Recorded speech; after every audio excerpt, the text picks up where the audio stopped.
નીચેનું છે. હેલો વિદ્યાર્થી મિત્રો, લાસ્ટ લેક્ચર બરાબર કે જેમાં આપણે બાયોલોજી, જેમાં આપણે ચેપ્ટર 4 પ્રાણી સૃષ્ટિ એનિમલ કિંગડમ વિશે જોતા હતા. બરાબર, પ્રાણી સૃષ્ટિ અથવા એનિમલ કિંગડમ.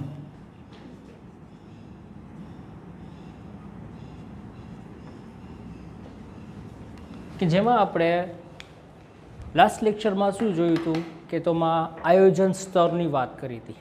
આયોજન સ્તર કે જેમાં 4 પ્રકારના આયોજન સ્તર કીધા હતા. કોષસ્તરીય આયોજન, એ જેને બીજું નામ કોષીય આયોજન પણ કહેવાય છે, પેશી સ્તરીય આયોજન, બરાબર, અંગ સ્તરીય આયોજન અને અંગતંત્રીય આયોજન. બરાબર, કોષ સ્તરીય આયોજન કે જે સજીવો ઘણા બધા કોષોના બનેલા હોય છે. બરાબર, કે જેમાં કોષો છે બધા શિથિલ રીતે ગોઠવાયેલા હોય છે, એટલે કે એકબીજા સાથે એનું સંકલન જોડવાયેલું હોતું નથી. બધા છે ગોઠવાયેલા હોય સમૂહમાં, પણ બધા એકબીજાનું સંકલન કોન્ટેક્ટ ના હોય. બરાબર, એટલે કે કોષોનો સમૂહ નથી બનતો. કોષો ઘણા બધા છે, સમૂહ નથી બનતો. કોષોનો સમૂહ બને તો એ શું રૂપાંતર થાય તો કે પેશીમાં. તો એમાં પેશીઓ ગેરહાજર જોવા મળે છે.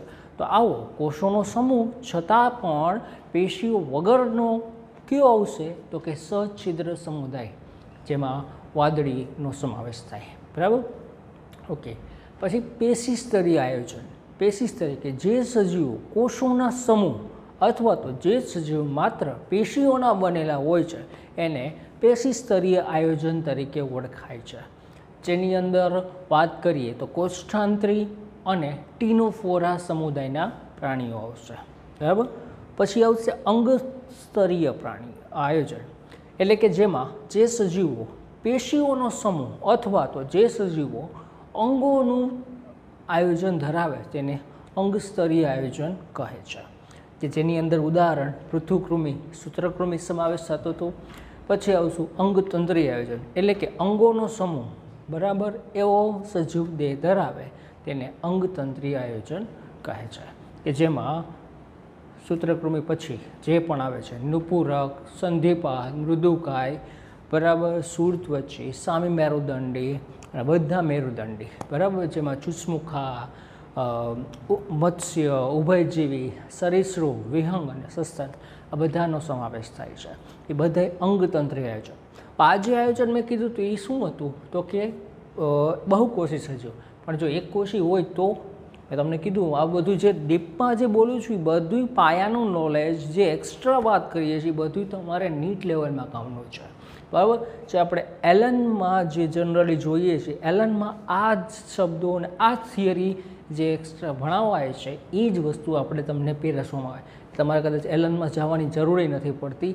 સેમ ટુ સેમ નોલેજ તમને અહીંયા બેઠા બેઠા જ એલન લેવલનું મળે છે. બરાબર, એટલે જ આ તમને જે પણ એક્સ્ટ્રા તમે જોવો છો એ બધું એલન લેવલનું થાય છે. Ready, okay. જો એક કોષી હોય તો શું થાય તો એને કોષ રસી આયોજન એટલે કે પ્રોટોપ્લાઝમિક આયોજન તરીકે ઓળખાય છે. કે જેમાં એક કોષી કોષો હોય છે, એમાં એક જ કોષ બધા કાર્યો કરતો હોય. એક જ કોષ દ્વારા ખોરાકનું ગ્રહણ થાય, ખોરાકનો સંગ્રહ થાય, પાચન થાય, એક જ કોષ દ્વારા થાય. શ્વસનની ક્રિયા પણ એક જ કોષ દ્વારા થાય. ઉત્સર્જનની ક્રિયા પણ એક જ કોષ દ્વારા. જ્યારે બહુકોષી સજીવો હોય ઓલા બધા એમાં દરેક કામ માટે ચોક્કસ કોષો હોય છે. બરાબર, આમાં તો એક કોષીમાં તો એક જ કોષ બધાય કામ કરવાના. બરાબર, આવા પ્રકારનું આયોજન હતું.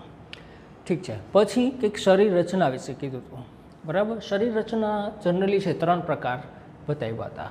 એક સેલ એગ્રીગેટ બોડી પ્લાન એટલે કે કોષોનો સમૂહયુક્ત શરીર રચના. બરાબર, બીજું અપૂર્ણ માર્ગીય શરીર રચના, બ્લેન્ક સેક બોડી પ્લાન કીધું હતું. અને ત્રીજું નલિકામાં નલિકાયુક્ત શરીર રચના. બરાબર છે, tube within tube body plan. બરાબર, આવું કંઈક તમને સમજાયું હતું. હવે જે નેક્સ્ટ પોઈન્ટ જોઈએ છીએ એ નેક્સ્ટ પોઈન્ટમાં વાત કરીએ તો એ આવશે પ્રોટોસ્ટોમ અને ડ્યુટેરોસ્ટોમ.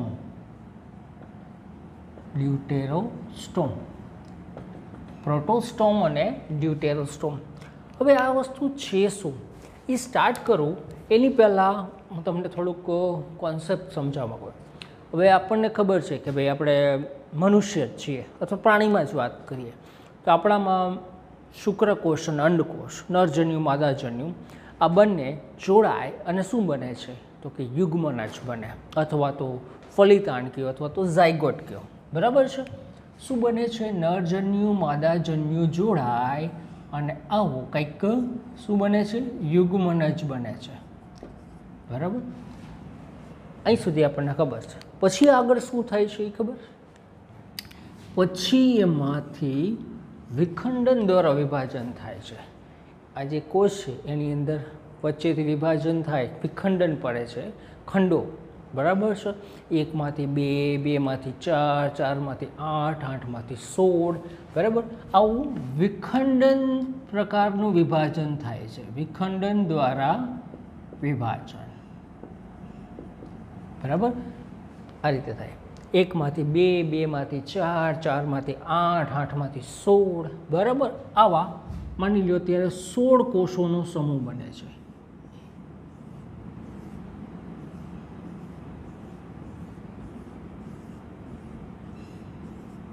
બરાબર? 16 કોષોના સમૂહને કહેવાય છે મોરુલા અવસ્થા. કઈ અવસ્થા કહેવાય? મોરુલા અવસ્થા. બરાબર? હવે આ જે મોરુલા અવસ્થા બની જાય એટલે કે 16 કોષોનો જે જથ્થો બને છે એ બધાય વચ્ચેથી છૂટા પડી અને બોર્ડર તરફ જાય છે. બધાય બોર્ડર પાસે એકઠા થશે. તે કેવા પ્રકારની ક્રિયા થશે?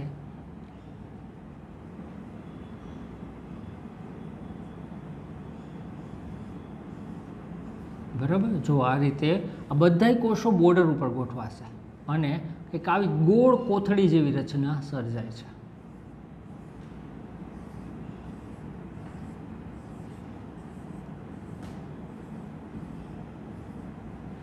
બરાબર? આ જે અવસ્થા બને છે આ અવસ્થાને કહેવાય છે બ્લાસ્ટુલા. શું કહેવાય? બ્લાસ્ટુલા.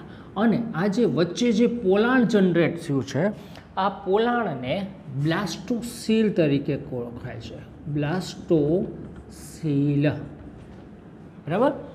આખી જે અવસ્થા બની છે કોથળી, આ અવસ્થાને બ્લાસ્ટુલા કહેવાય અને મધ્યમાં રહેલું પોલાણ છે એને કહેવાય બ્લાસ્ટોસીલ. ક્લિયર? હવે શું થાય છે? બરાબર? હવે માની લો એક બોલ જેવી છે, બોલ છે. બરાબર છે? હવે એ બોલ છે એને વચ્ચેથી નીચેથીના ભાગેથી પુશ થાય છે. બરાબર? પુશ કરીએ, ધક્કો મારીએ. આ જે બોલ છે ને પુશ થાય છે, આવી પુશિંગની પ્રક્રિયા થાય છે. એટલે આખું સ્ટ્રક્ચર કેવું બને છે? બરાબર?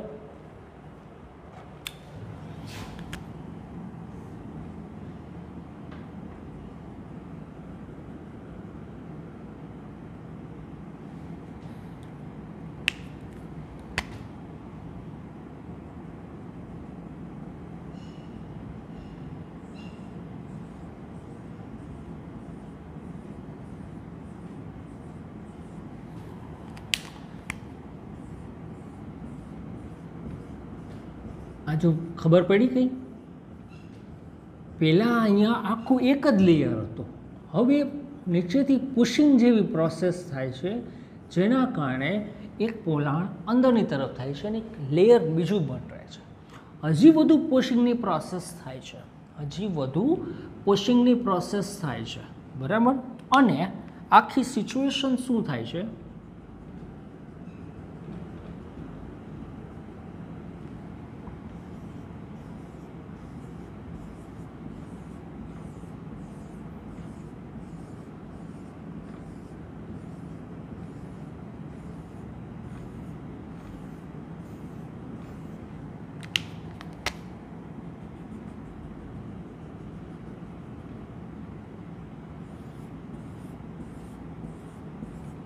આવા પ્રકારનું બીજું લેયર આખું સર્જાઈ જાય છે.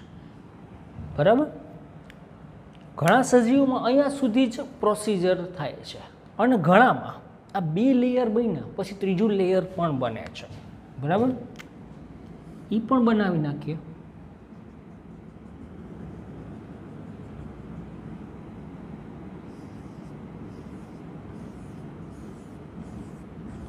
કોન્સેપ્ટ બેસે છે મગજમાં? આખું શું થયું? પ્રોસેસમાં બરાબર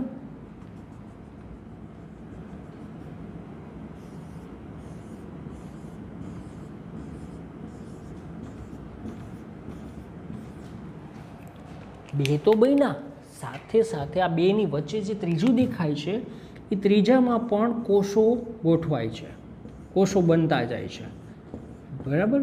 અને આ પ્રકારે ત્રીજા સ્તરનું નિર્માણ પણ થાય છે. કોન્સેપ્ટ બેઠો. આખી શું થઈ?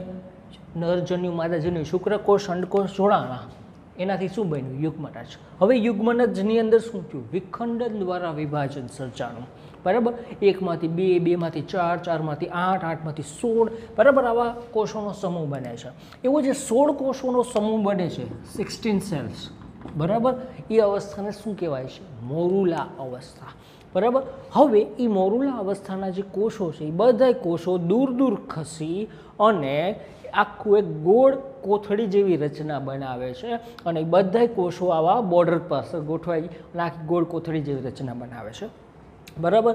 આ અવસ્થાને શું કહેવાય છે? બ્લાસ્ટુલા અવસ્થા, બરાબર. અને વચ્ચેનો જે પોલાણ છે એને કહેવાય છે બ્લાસ્ટોસીલ. રેડી. હવે એની અંદર પુશિંગની પ્રક્રિયા થાય છે, પુશ, ધક્કા મારવાની, કે જેના કારણે આ લેયર અંદરની તરફ ખસે છે, બરાબર. કંઈક આવા પ્રકારનું સર્જાય છે, જેના કારણે એક નવું લેયર જનરેટ, મતલબ સ્તર બદલી ગયા, ફરી જાય છે. આખું હતું ત્યારે એક જ કહેવાતું, હવે બે સર્જાય છે. હજી વધુ પુશિંગની સિચ્યુએશન સર્જાય અને આવું આખું એક સ્ટ્રક્ચર જનરેટ થાય છે. રેડી. અને આ પ્રકારે બે લેયર બની ગયા, ત્યારબાદ અમુક સજીવોમાં ત્રીજું લેયર પણ બને છે. ઓકે. હવે જે પોઈન્ટની વાત કરીએ કે જે આ બહારની તરફનું જે સ્તર બન્યું છે આને કહેવાય બાહ્ય ગર્ભસ્તર. બાહ્ય ગર્ભસ્તર. વચ્ચે જે ગ્રીન કલરનું દેખાય છે એને કહેવાય મધ્ય ગર્ભસ્તર. અને જે અંદર રેડ કલરનું સ્તર બનાય છે એને કહેવાય અંતઃગર્ભસ્તર. રેડી. બહારનું તરફ બાહ્ય, વચ્ચેનો મધ્ય અને અંદરની તરફ અંતર્ગર્ભસ્તર. અને જે આ ટોચનો ભાગ છે, બરાબર, અહીંયા જે ભાગ છે બેનો ટચનો, બરાબર, આ અવસ્થા, આ ભાગને કહેવાય છે બ્લાસ્ટોપોર. શું કહેવાય? બ્લાસ્ટોપોર. ઓકે. પણ આપણે જે ટાઇટલ કીધું એ ક્યાં આવ્યું? પ્રોટોસ્ટોમ એન્ડ લ્યુટેરોસ્ટોમ. હવે થાય આ અવસ્થા ક્રિએટ થાય ને પછી થાય. આપણામાં શરીરમાં બાળક બને છે, કેમ બને છે એ આખી પ્રોસેસ સમજાવી અને એના ઉપરથી આ પ્રોટોસ્ટોમ અને લ્યુટેરોસ્ટોમ શબ્દ સમજાશે. હવે જો આ બ્લાસ્ટોપોર છે, બરાબર, એ બ્લાસ્ટોપોર નું રૂપાંતર, બરાબર, જો એનો ટોચનો ભાગ મુખદ્વાર કા બનાવે કાં તો મળદ્વાર બનાવે, બરાબર. જો બ્લાસ્ટોપોરનું રૂપાંતરણ, જો બ્લાસ્ટોપોરનું રૂપાંતર મુખદ્વારમાં થાય અને એનો વિરુદ્ધ છેડો આ બાજુ, બરાબર, એનો વિરુદ્ધ છેડો મળદ્વાર બનાવે તો તેને પ્રોટોસ્ટોમ કહે છે. પ્રોટોસ્ટોમ. સમજાણો? જો બ્લાસ્ટોપોર એનું નિર્માણ મુખદ્વારમાં અને એનો વિરુદ્ધ છેડો મળદ્વારમાં બનાવે. આ જે વચ્ચેનું જે પોલાણ થયું છે આ પોલાણને કહેવાય છે ભાવિ પાચન માર્ગ. ભાવિ પાચન માર્ગ અથવા તો આંતરમાર્ગ. આ ભાગ છે આપણો પાચન માર્ગ બનાવશે, પાચન તંત્ર, બરાબર. બ્લાસ્ટોપોરનું રૂપાંતર કાં મુખદ્વારમાં થશે કાં મળદ્વારમાં.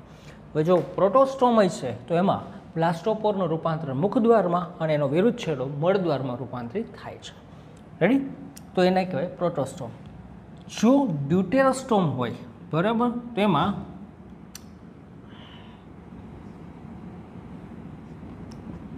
બ્લાસ્ટોપોર છે એ મળદ્વાર બનાવે અને તેનો વિરુદ્ધ છેડો મુખદ્વાર બનાવે, તો તેને ડ્યુટેરોસ્ટોમ કહેવાય છે. ડ્યુટેરોસ્ટોમ સમજાણો? બ્લાસ્ટોપોર છે એ મળદ્વાર બનાવે અને એનો વિરુદ્ધ છેડો મુખદ્વાર બનાવે તો તેને કહેવાય છે ડ્યુટેરોસ્ટોમ. અને પ્રોટોસ્ટોમ જે સજીવ ધરાવે છે એને કહેવાય છે પ્રોટોસ્ટોમેટા. પ્રોટોસ્ટોમેટા. અને જે સજીવો ડ્યુટેરોસ્ટોમ પ્રકારની રચના ધરાવે છે એને કહેવાય ડ્યુટેરોસ્ટોમેટા. ડ્યુટેરોસ્ટોમેટા. પ્રોટોસ્ટોમેટા સજીવોમાં કોનો સમાવેશ થાય? આના એક્ઝામ્પલમાં વાત કરીએ. પૃથુકૃમિ, સૂત્રકૃમિ, નુપુરક, સંધિપાદ અને મૃદુકાય. પૃથુકૃમિ, સૂત્રકૃમિ, નુપુરક, સંધિપાદ અને મૃદુકાય આ બધા પ્રોટોસ્ટોમેટા પ્રકારના પ્રાણીઓ છે જેમાં મુખદ્વાર બ્લાસ્ટોપોરનું રૂપાંતર મુખદ્વારમાં થઈ અને એનો વિરુદ્ધ છેડો મળદ્વારમાં. અને ડ્યુટેરોસ્ટોમ એના ઉદાહરણમાં આના સિવાયના જેટલા પણ બાકી રહ્યા છે બરાબર. આના ઉદાહરણમાં મૃદુકાય પછી કયો હવે? સુર્ત્વચી, સામી મેરુદંડી અને બધા મેરુદંડી. મેરુદંડીમાં કોણ કોણ આવશે? તો કે ચુસ્મુખા, મત્સ્ય, ઉભયજીવી, સરીસૃપ, વિહંગ અને સસ્તન. બરાબર. એ બધામાં ડ્યુટેરોસ્ટોમેટા પ્રકારનું આયોજન જોવા મળે છે કે જેમાં બ્લાસ્ટોપોરનું રૂપાંતર મળદ્વારમાં અને તેનો વિરુદ્ધ છેડો મુખદ્વારમાં રૂપાંતરિત થાય છે. બરાબર. ક્લિયર થયું આખું? પ્રોટોસ્ટોમ, ડ્યુટેરોસ્ટોમ. હવે આ પ્રોટોસ્ટોમ, ડ્યુટેરોસ્ટોમ કોન્સેપ્ટ છે એ તમને આગળ ઘણી જગ્યાએ કામ લાગશે. આ તમને આખું ખબર પડી કે આપણે જે શુક્રકોષ અને કોષ જોડાય છે પછી શું પ્રોસિજર થાય છે. બરાબર. હવે જો આનું સેક્શન લઈએ, આડો છેદ લઈએ, બરાબર, ટ્રાન્સવર્સ સેક્શન, શોર્ટમાં એને TS તરીકે હોય. ઘણી બુકમાં તમે જોશો તો આપણે કોઈ પણ વસ્તુનો છેદ લઈએ, બરાબર, આપણે એને કંઈ આડછેદ લીધો, બુકમાં આવો TS લખેલો આવે. TS એટલે ટ્રાન્સવર્સ સેક્શન. બરાબર. ટ્રાન્સવર્સ સેક્શન એટલે કે આડછેદ. બરાબર. TSનો મતલબ આડછેદ. તમારી બુકમાં મેજોરિટી સાયન્સની TS લખેલો આવશે, એમાં આડછેદ એવો શબ્દ નહીં લખેલો આવે. મતલબ બેસજો. બરાબર છે. હવે એનો છેદ લઈએ તો આના કારણે આજે ગર્ભસ્તરીય આયોજનને આધારે એના પ્રકાર પડે છે. એ આખું હવે ગર્ભસ્તરીય આયોજન જોઈએ છીએ. તો આ ક્લિયર થયું. તો હવે આપણે આગળ જઈએ. બરાબર છે. એકવાર જોઈ લ્યો પછી આપણે આગળ જોઈએ. રેડી? ઓકે.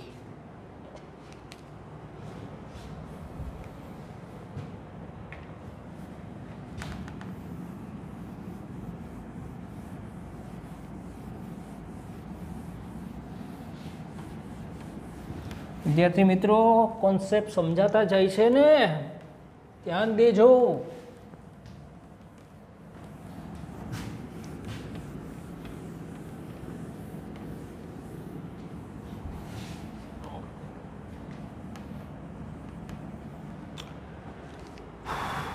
ઓકે. હવે નેક્સ્ટ છે ગર્ભસ્તરીય આયોજન. ગર્ભસ્તરીય આયોજન. આ ગર્ભસ્તરીય આયોજન છે શું? બરાબર. તો કે આની વ્યાખ્યા કહીએ અથવા તો આને સમજાવીએ તો કે પ્રાણીઓમાં ગર્ભ વિકાસ દરમિયાન મેં તમને હમણાં સમજાવ્યું હતું ભાવિ પાચન માર્ગ જેનું બીજું નામ અંત્રમાર્ગ કીધું હતું. આ ભાવિ પાચન માર્ગ અથવા અંત્રમાર્ગની ફરતે ગર્ભકોષો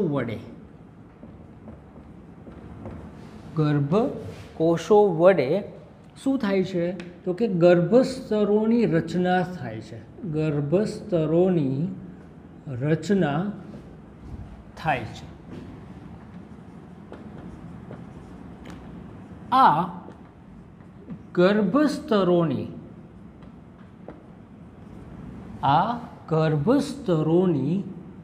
સંખ્યાના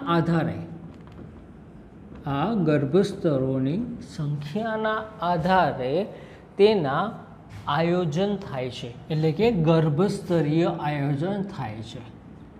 ગર્ભસ્તરીય આયોજન થાય છે. એટલે પ્રાણીઓમાં ગર્ભ વિકાસ, જે ગર્ભ નિર્માણ થાય છે, એ ગર્ભ વિકાસ દરમિયાન ભાવિ પાચન માર્ગ અથવા આંત્રમાર્ગની ફરતે ગર્ભકોષો વડે શું થાય છે? ગર્ભસ્તરોની રચના થાય છે. બરાબર. આ જે ગર્ભસ્તરોની સંખ્યાને આધારે ગર્ભસ્તરીય આયોજન સર્જાય છે. આ જે ગર્ભસ્તરીય આયોજનની વાત કરીએ, બરાબર, તો એના બે પ્રકાર છે. ગર્ભસ્તરીય આયોજન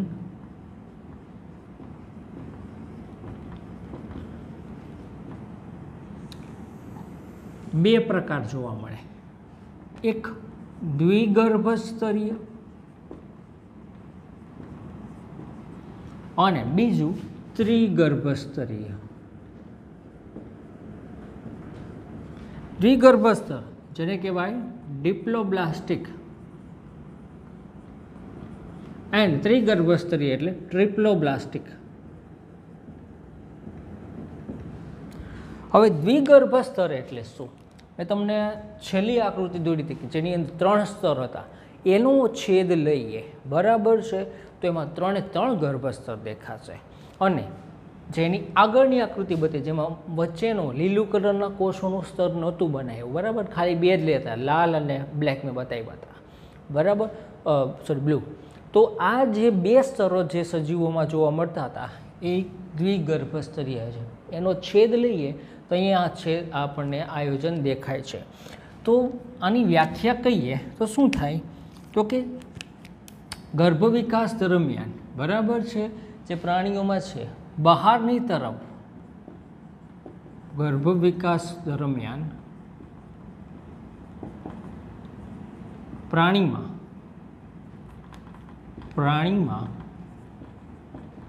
બહારની તરફ બાહ્ય ગર્ભસ્તર, અંતરની તરફ અંતઃગર્ભસ્તર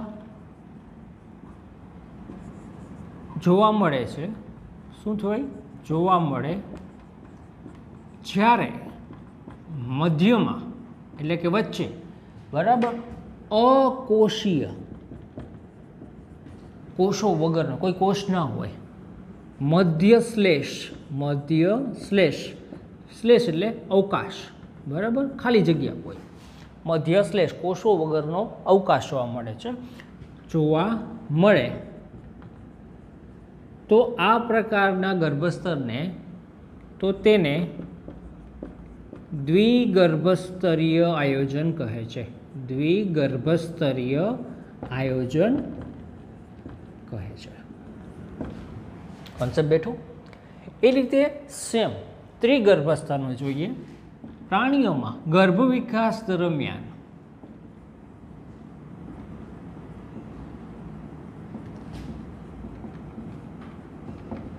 બહારની તરફ બાહ્ય ગર્ભસ્તર, મધ્યમાં મધ્ય ગર્ભસ્તર અને અંદરની તરફ અંતઃગર્ભસ્તર જોવા મળે, એટલે 3 જ ગર્ભસ્તર જોવા મળે તો તેને ત્રિગર્ભસ્તરીય આયોજન કહે છે. અને એ પ્રાણીને ત્રિગર્ભસ્તરીય પ્રાણી કહે છે. બરાબર.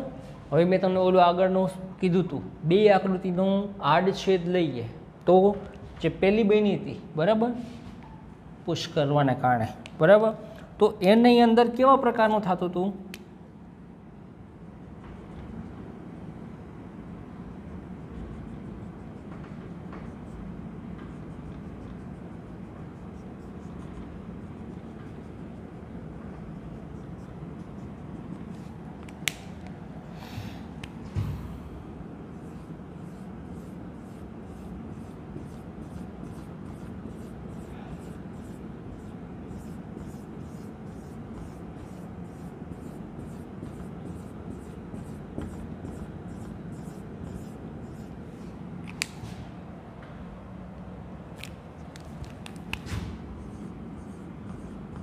આ જો અંદરનું મેં સ્તર દોર્યું, હવે બહારનું સ્તર દોરું છું, કેમ કે દ્વિગર્ભસ્તરીય પ્રાણી હશે એમાં બહારનું ગર્ભસ્તર હશે, આ હશે, વચ્ચે કોષ વગરનો અકોષીય મધ્ય શ્લેષ જોવા મળશે અને અંદરની તરફ શું હશે, અંતઃગર્ભસ્તર જોવા મળશે. બરાબર. તો આવો બે જ ગર્ભસ્તરવાળો પ્રાણી છે આયોજન જે ધરાવે છે આને દ્વિગર્ભસ્તરીય આયોજન કહે છે. બહારની તરફ બાહ્ય ગર્ભસ્તર છે આમાં,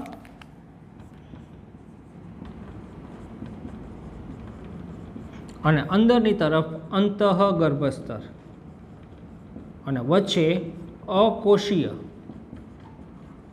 મધ્ય શ્લેષ. શ્લેષ એટલે અવકાશ, અકોષીય કોષો વગરનો અવકાશ દેખાશે. બરાબર. તો આને કહેવાય દ્વિગર્ભસ્તરીય આયોજન. બરાબર. અને છેલ્લી જે મેં કીધી હતી, બરાબર, જેમાં 3 સ્તર બન્યા હતા, એનું છેદ લઈએ તો એમાં કેવું સેક્શન દેખાશે સેમ જોઈએ. બરાબર.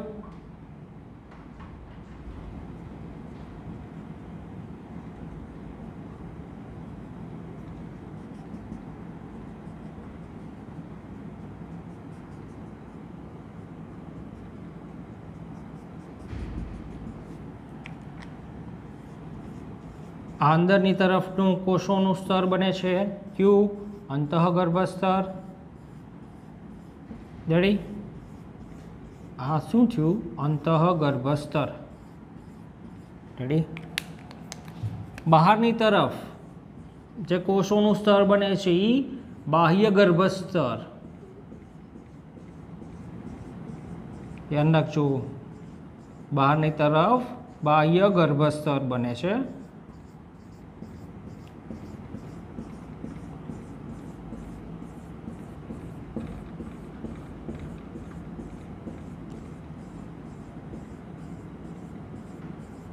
ગર્ભકોષ કોષોનો જ હોય છે, બધા કોષો ગર્ભના જ કોષો હોય છે અને એનામાંથી જ આ સ્તર બનશે. બરાબર. અને વચ્ચે મધ્યમાં પણ ત્રીજું લેયર બને છે. બરાબર. જેને મધ્ય ગર્ભસ્તરનું આવરણ કહે છે અથવા તો લેયર કહે છે. મિત્રો, કદાચ તમને એ નહીં ખબર હોય અને આ જે 3 સ્તરો નિર્માણ થાય છે આ છેલ્લું આનું કામ શું ના હોય તો શું ફેર પડે? મિત્રો, એ ખાસ કહી દઉં, આ જે 3 ગર્ભસ્તરો છે એમાંથી જ આપણા શરીરના જુદા જુદા ભાગો બને છે. બરાબર. સ્નાયુ, હાડકાં, બરાબર, અલગ અલગ પ્રકારની શરીરની રચનાઓ, અંગો, બરાબર, ગ્રંથિઓ, એ બધાય આવા ભાગોમાંથી જ બને છે. અને જે વચ્ચેનું જે આ સ્પેસ છે આ શું છે, આ બંનેમાં, બરાબર, જે સ્પેસ દેખાય છે આ બંનેમાં ભાવિ પાચન માર્ગ, ભાવિ પાચન માર્ગ. બાહ્ય ગર્ભસ્તર રહ્યું, આ અંતઃગર્ભસ્તર રહ્યું, પણ આમાં વચ્ચે મધ્ય ગર્ભસ્તર જોવા મળશે. રેડી. તો આ પ્રકારે 3 ગર્ભસ્તરનું આયોજન જોવા મળે છે. આખું ખાસ જોઈ લઈએ, આખું ખાસ ગર્ભસ્તરીય આયોજન. પ્રાણીઓમાં ગર્ભ વિકાસ દરમિયાન ભાવિ પાચન માર્ગ એટલે કે આંતરમાર્ગની ફરતે ગર્ભકોષો વડે શું થાય છે, એક સ્તરોનું નિર્માણ થાય છે. આ સ્તરોની સંખ્યાને આધારે જે આયોજન બને છે એને ગર્ભસ્તરીય આયોજન કહે છે. આ ગર્ભસ્તરીય આયોજન અલગ અલગ પ્રાણીઓમાં અલગ અલગ હોય છે. જનરલી 2 પ્રકાર પડે છે, એક દ્વિગર્ભસ્તરીય આયોજન ડિપ્લોબ્લાસ્ટિક અને બીજું ત્રિગર્ભસ્તરીય આયોજન. બરાબર. ત્રિગર્ભસ્તરીય આયોજન. અને આ બંનેનું સમજૂતી અને બંનેના ઉદાહરણ દ્વિગર્ભસ્તરીય ઉદાહરણમાં આવશે ટીનોફોરા અને કોષ્ઠાંત્રી સમુદાયના સજીવો, જ્યારે ત્રિગર્ભસ્તરીય આયોજનમાં પૃથુકૃમિ સમુદાયથી લઈ છેક સસ્તન સુધી પૃથુકૃમિ, સૂત્રકૃમિ, નુપુરક, સંધિ ઉપરાંત બધા મેરુદંડી કે માં ચુસ્મુખા, મત્સ્ય, ઉભયજીવી, સરીસૃપ અને સસ્તન. બરાબર. તો આવા સમુદાયના પ્રાણીઓ ત્રિગર્ભસ્તરીય આયોજન ધરાવે છે. બરાબર. જોઈ લ્યો. અને આ જ ગર્ભસ્તરોમાંથી આપણા શરીરના જુદા જુદા ભાગોનું નિર્માણ થઈ અને આખું બોડી બને છે. રેડી? અહીં સુધી જોઈ લ્યો, બાકીનું આપણે નેક્સ્ટ લેક્ચરમાં જોશું.